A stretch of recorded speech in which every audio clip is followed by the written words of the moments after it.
दादा तुम्ही सगळीकडे चेक केलत ना, कुठेच नाहीये का तो? हाँ मॅडम, सर्वकडे चेक केलंय, कुठेच नाही. तरी पण मी ग्राउंड मध्ये बघतोय. राधिका ताई काय झालं? भक्ती मॅडम, अथर्व घरी नाही आला हो. काय? हो ना, नेहा बस मध्ये उतरली पण अथर्व नव्हताच बस मध्ये. शक्यच नाही, तो स्कूल बसच्या रांगेत होता, मी स्वतः त्याला पाहिलंय. अहो पण नव्हता ना बस मध्ये तो. असं कसं होईल? एक मिनिट थांबा, मी विचारते. एकच मिनिट थांबा. हॅलो कृष्णा दादा, हा पटकन वर या. हो अर्जंट आहे, या.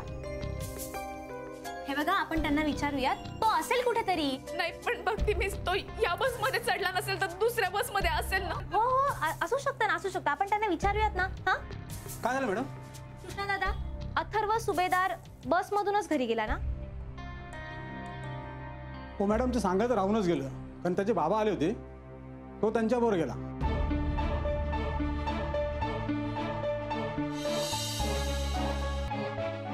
असं कसं सोडलं तुम्ही त्याला? मला सांगायला तरी हवं होतं. नाही मॅडम, मी अथर्वला विचारलं की बाबा का तुझे, तो हो बोलला, म्हणून मी त्याला पाठवून दिलं त्यांच्याबरोबर. गुरुनाथ शाळेत?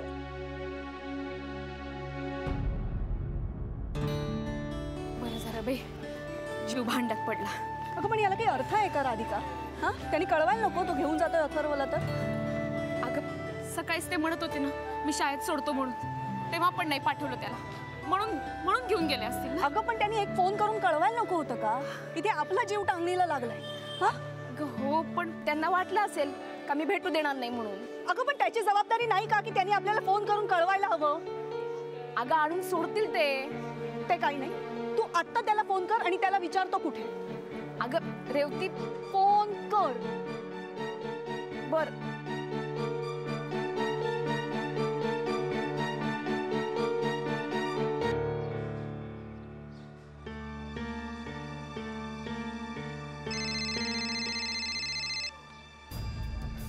राधिकाचा फोन. तिला कळलेलं दिसतंय अथर्व माझ्यासोबत आहे. तिचा फोन घेण्यापेक्षा अथर्वला घरी पोहोचवलेलं बरं, नाहीतर परत कटकट करत बसेल.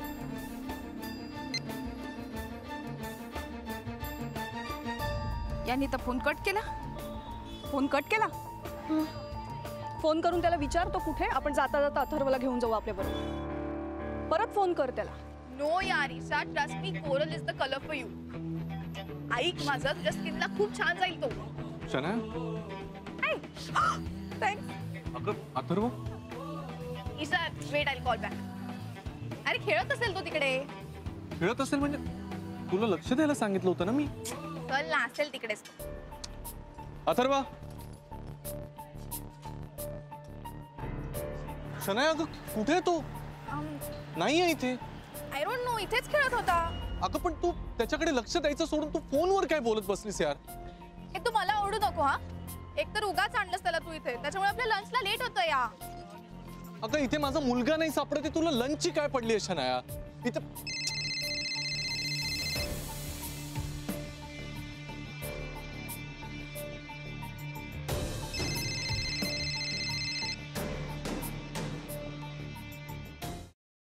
सफरचंदाचे काप नीट परतल्यानंतर त्यामध्ये दालचिनी पूड आणि मध घालून पुन्हा नीट परतून घ्यावं. बटर लावलेल्या ब्रेडवर सफरचंदाचे तुकडे, बदामाचे तुकडे, टुटी फ्रुटी, डार्क चॉकलेट आणि मीठ घालून दुसरा ब्रेडचा तुकडा त्यावर ठेवून वरच्या बाजूला बटर लावून घ्यावं. एका बाउलमध्ये स्ट्रॉबेरी सिरप आणि क्रीम घालून सॉस तयार करून घ्यावा. तयार सँडविच पॅन मध्ये बटरवर ग्रिल करून घ्यावं आणि स्ट्रॉबेरी सॉस बरोबर सर्व्ह करावं.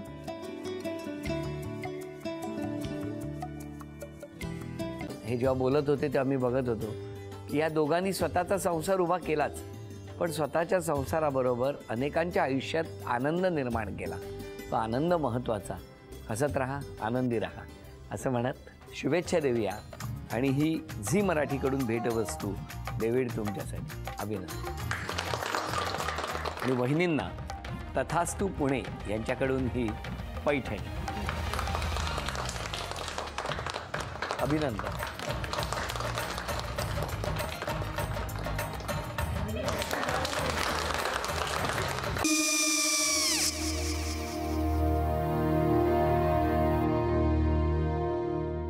काय गो?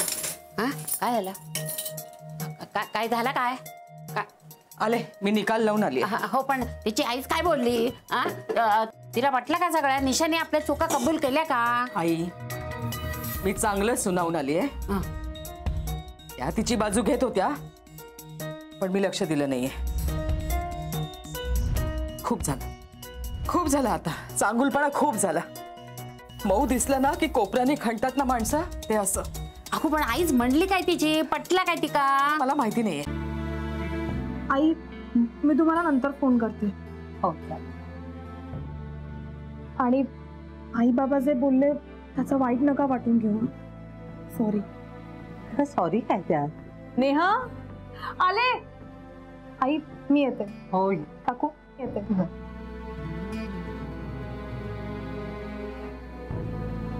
सावकाश जाग. हो हो. मग काय काकू, कधी उडवता लग्नाचा बार? बघूया.